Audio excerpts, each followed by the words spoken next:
জুলাই সনদের আইনি ভিত্তি এবং সংসদের উভয় কক্ষে পিআর পদ্ধতিতে নির্বাচন সহ অভিন্ন দাবিতে 4 ধাপে কর্মসূচি পালন করেছে জামায়াত, ইসলামী আন্দোলন, বাংলাদেশ খেলাফত মজলিস সহ 8টি রাজনৈতিক দল।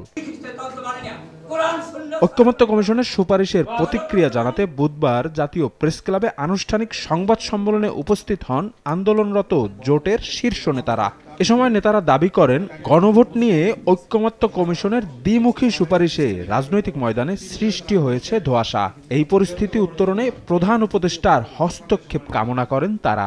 দাবি পূরণে 5ম ধাপে নভেম্বরের শুরু থেকেই নতুন কর্মসূচির ঘোষণা দেওয়া হয় সংবাদ সম্মেলনে। 30 অক্টোবর নির্বাচন কমিশনের নিকট স্মারকলিপি প্রদান, 3 নভেম্বর শীর্ষ নেতৃবৃন্দের বৈঠক এবং বৈঠক শেষে সাংবাদিক সম্মেলনের মাধ্যমে বৃহত্তর কর্মসূচি ঘোষণা করবে ইনশাআল্লাহ। এ সময় জামায়াতের সেক্রেটারি জেনারেল মিয়া গোলাম পরোয়ার বলেন, গণভোটের তারিখ ঘোষণা যত বিলম্বিত হবে, জাতীয় নির্বাচন নিয়ে সংকট ততই ঘনীভূত হবে।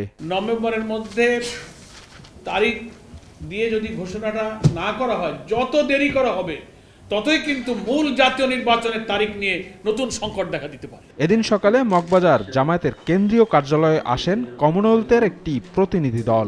তারা আগামী জাতীয় নির্বাচন নিয়ে জামায়াত নেতৃবৃন্দের সঙ্গে বৈঠক করেন। পরে সাংবাদিকদের মুখোমুখি হয়ে জামায়াতের নায়েবে আমির সৈয়দ আব্দুল্লাহ মোহাম্মদ তাহের বলেন, কোনো কারণে ফেব্রুয়ারিতে জাতীয় নির্বাচন নাও হতে পারে, তবে এজন্য জুলাই সনদ বাস্তবায়ন থেমে থাকতে পারে না। জাতীয় নির্বাচনের পূর্বে গণভোট, এটাই সঠিক সিদ্ধান্ত।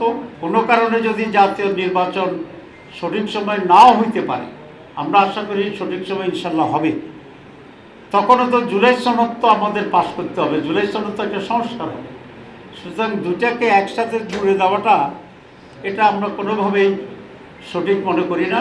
জাতীয় নির্বাচন সুষ্ঠুভাবে সম্পন্ন করতে কমনওয়েলথকে বাংলাদেশের পাশে থাকার আহ্বান জানান জামায়াত নেতারা। শফিক মুন্সি, সময় সংবাদ, ঢাকা।